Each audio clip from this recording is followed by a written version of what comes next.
Thanks for joining us. Obviously, we really miss you down here in South Florida. How are Thank you you. enjoying Washington, D.C.? Well, I am, but I'm in Miami now. Okay, wonderful. I want you to meet my new acquisition. Oh, adorable. Maybe How you can. old? He's 4 years old. He was a rescue dog, and I don't know whether you could see his collar to see his name. It's backwards on my thing, but what does it say? Fauci. Oh, Fauci. Okay. He was a rescue dog. He was given to me by one of the rescue groups. They found him in Coconut Grove running around. He's about Wonderful. 4 years old. He's a mutt, and he ran a Strata restaurant.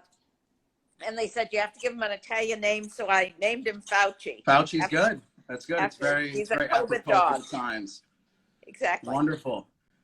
So for those of you, I'm just going to introduce you. I think everyone knows you already, but I'll just go through the formalities. I think everyone knows Donna Shalala, but she's the U.S. representative for Florida's 27th congressional district since last year. She served as Secretary of Health and Human Services under President Bill Clinton from 93 to 2001. She was also Chancellor of the University of Wisconsin in the past, and most recently President of the University of Miami, where she was largely responsible for putting the university in a very elite group. And we obviously thank her for that. And she's moved on now, and we obviously miss her, but welcome back. It's obviously a crazy year, and I just wanted to get your opinion, obviously, on a lot of things that are going on. We'll start by saying that many people think that this is the worst year in American history in the last 50 to 75 years. What would you say about what's gone on this year and the state of the country?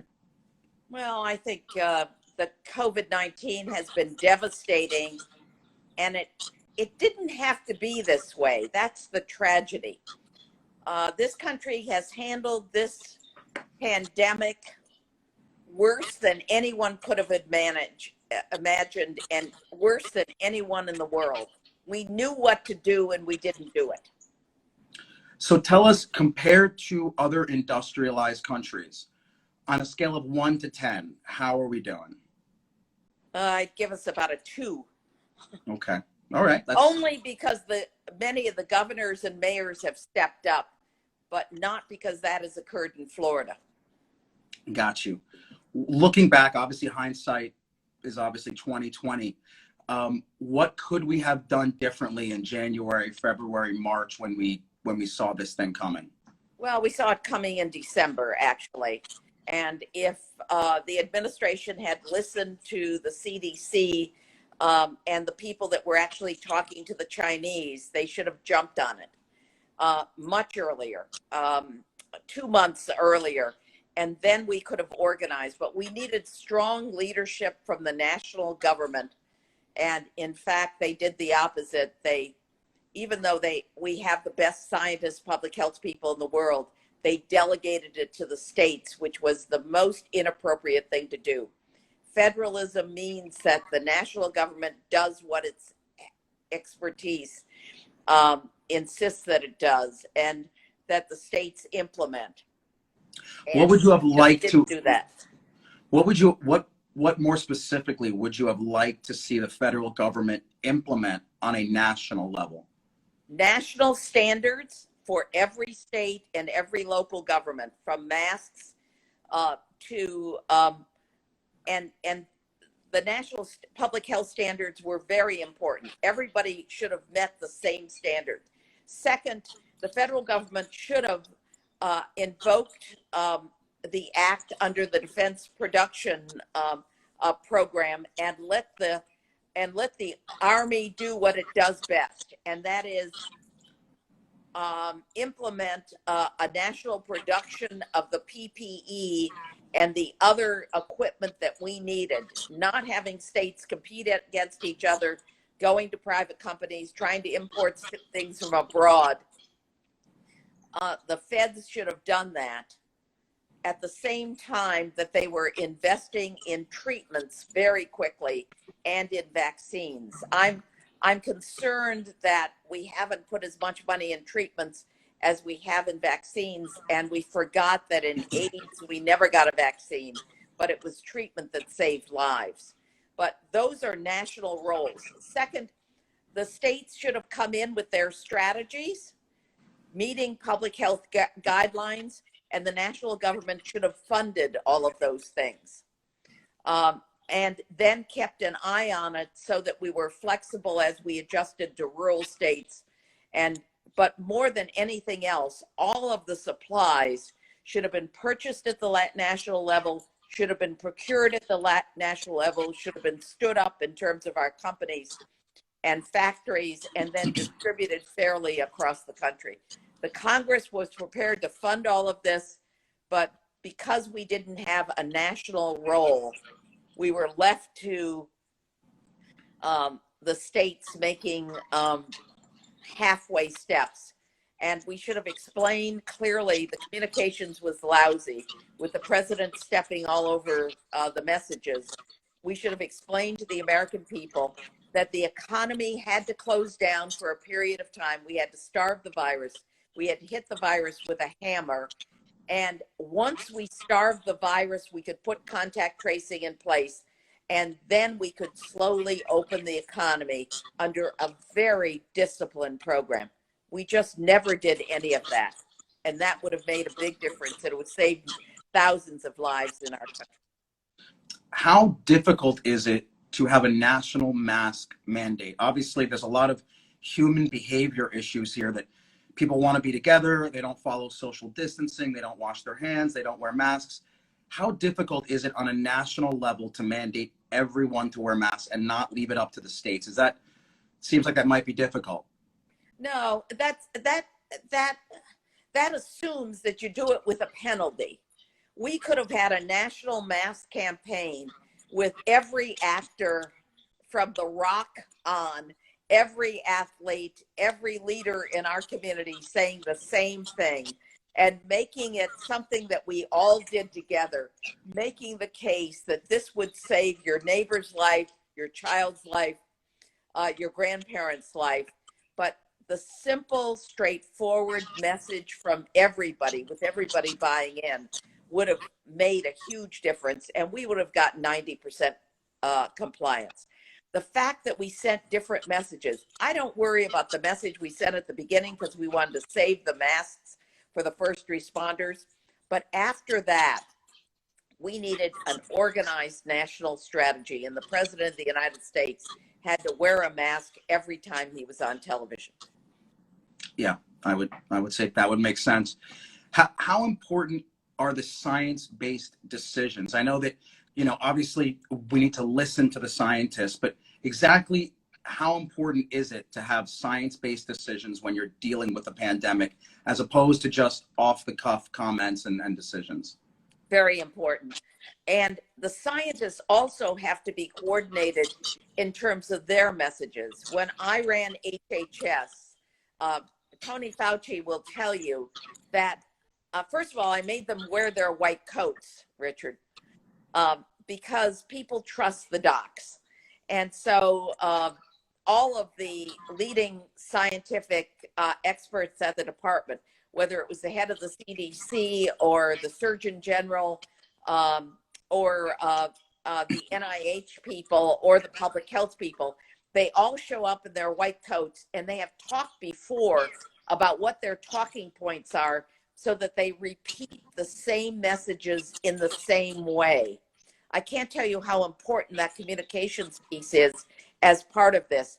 And the white coats help. And by the way, the politicians or the political leaders stayed out of the way. I would never do more than just introduce them and then get out of the way. Yeah, that would make sense. I mean, along those lines, what do you see as the future of the WHO and the CDC? There's obviously, they've been in the center of this, and there's been both pros and cons, but what do you see their role moving forward? Because obviously there will be future pandemics. The WHO is absolutely critical. And frankly, the CDC has been embedded on the infectious disease part of the WHO for years.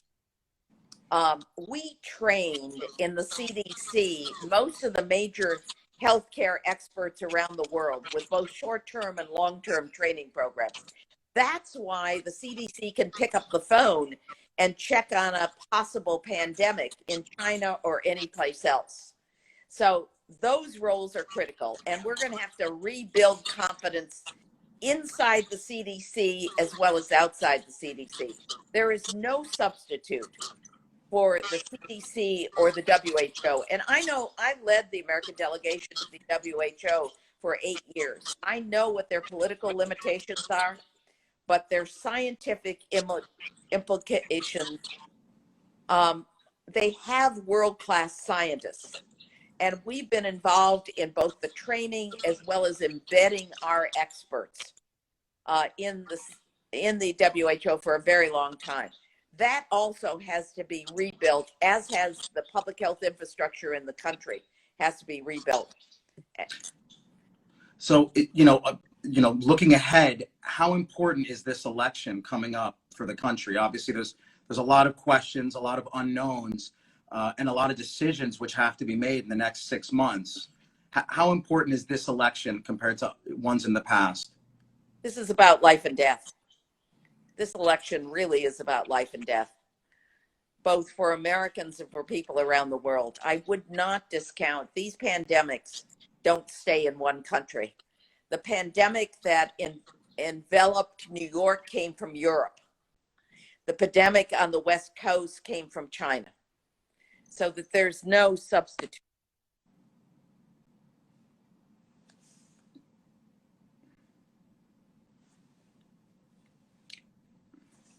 Congresswoman, you there? Looks like, oh, there you go. Right? That's Yeah. all right. Yeah, you just froze there's there no for a second. substitute.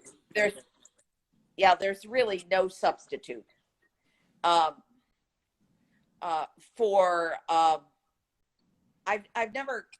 don't know an election other than this one. We've always said this is the election of our lifetime.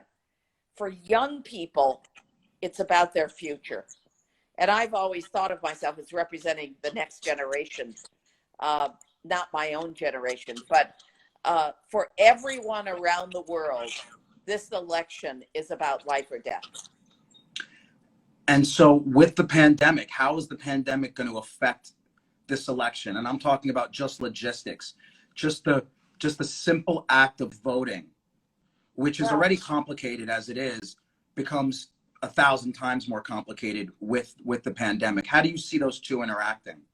Well, in Florida, we've always had bipartisan support for voting by mail. And we actually have the mechanics to handle it. The Congress has put more money, $20 million into Florida, for example, to help the election bureaus set up. And there are a lot more people registered to vote. And actually, most people don't realize that our election people start counting absentee ballots the day of the election. So the first ballots that are reported are the absentee ballots. We're worried about this across the country, but we're also worried about the post office department having proper funding. And that's why we've all been fighting for more money for post office, because we don't want ballots to be held up. So do you believe mail-in ballots lead to more fraud, or is that no? There's no evidence that there's ever been any serious fraud on mail-in ballots. Now, the challenge is going to be to open up voting places. We vote early in Florida. And remember who's been manning those voting places? Senior citizens. Yeah. Went in, it was senior citizens. So we need lots of young people to volunteer to do those jobs. And in our district in Miami-Dade, they've been collecting, and they get paid. They've been collecting younger people to man those places and training them. Okay. So moving, changing topics now, just because we're going to move on to the racial inequalities here in the U.S., which is the other big current issue going on. How severe are these racial inequalities that you see in this country? And have we made progress in the last 2 decades? Yeah, we've made some progress, but not enough. And racism stretches across all of our institutions. But let me talk about healthcare in particular. If you look at where the pandemic is located by census tracts, just in Miami-Dade County, it's in low-income African American, immigrant, and Hispanic low-income neighborhoods. So it's heavily in Little Havana, in the West Grove, for example, all the way up to Richmond Heights and in Homestead. The lack of health insurance in those communities, and by the way, my district has the largest enrollment of any congressional district in the country in Obamacare, in the Affordable Care Act. We have over 100,000 people that are registered. But because Florida hasn't extended Medicaid to low-income workers, we have lots of gaps in our healthcare system. But if you look at who has been forced to go back to work, it's workers in those districts. They've gotten infected and taken it back to their multi-generational small housing. And so that's, if you ever want to see the clearest kind of racism, the lack of health care, the fact that who has been ordered back to work, it's been people in low-income communities. And we need to overcome that. But it's not just health care, it's housing, it's income, it's making decisions about protecting those that have to go back to work. What are the things that we can do, both as a community and as a government, to address this racial inequality? Well, one of the things we could do is for our state legislature to extend Medicaid to low-income workers. That would actually help. We have to recognize that we created this racism, that we created programs that reinforce this. So whether it's education or healthcare or the police or other institutions, we need to go in and recognize the barriers to opportunity and eliminate them. Understood. What is your opinion about athletes voicing their opinions by kneeling during games? Do you feel like that is an appropriate way to voice concerns, or is it something that is disrespectful to the flag? No, I don't. I think any peaceful way that we can voice our concerns ought to be acceptable to all of us. I think started by Colin Kaepernick and by other athletes following through, that we have to be respectful over their right to express, all of our right to express ourselves about racism or about sexism or homophobia. Okay. What would you say are the three biggest challenges for this country? Obviously, we talked about COVID. We've talked about racial inequalities. What are two or three other major problems this country is facing looking forward to the election? Well, I think the biggest issue, and if I look at my own polls, is COVID.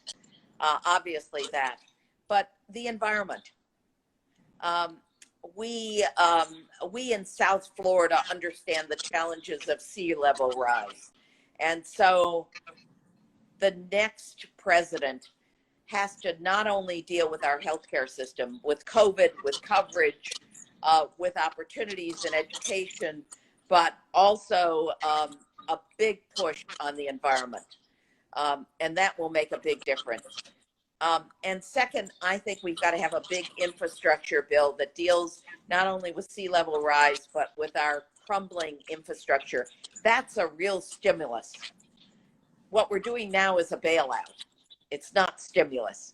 We're trying to keep the healthcare system and workers somewhat whole so that they can take care of themselves and their families. But closing the inequalities, no person should die because of an inadequate healthcare system. No person should go hungry or have their children go hungry. There are fundamentals that we have to deal with. But that absolutely includes the healthcare system, the education system, the food insecurity, and obviously I feel strongly about the environment as well, which is tied to all of these. Yeah. Speaking about the economy, do you think that we're in for a large recession, or do you feel like the economy is going to bounce back once we get this under control? I, if you look at our community, we're totally dependent on crowds. Miami Beach has 90,000 residents. Last year they had 10 million visitors. Our economy does not come back fast until we get people back for conventions, until the cruise lines are going again, until the hotels are filled and the restaurants and the other small businesses that are tied to our tourism economy come back. And will that come back without a vaccine? No, it won't come back without a treatment and a vaccine. Wow. Okay. Without people feeling a confidence that if they come back, we're not going to get more community spread. We have community spread now. You can't Correct. have people coming back without hitting this thing with a hammer and starving the virus, and then having contact tracing, but having a treatment and a vaccine that actually gets our arms around this. Yeah.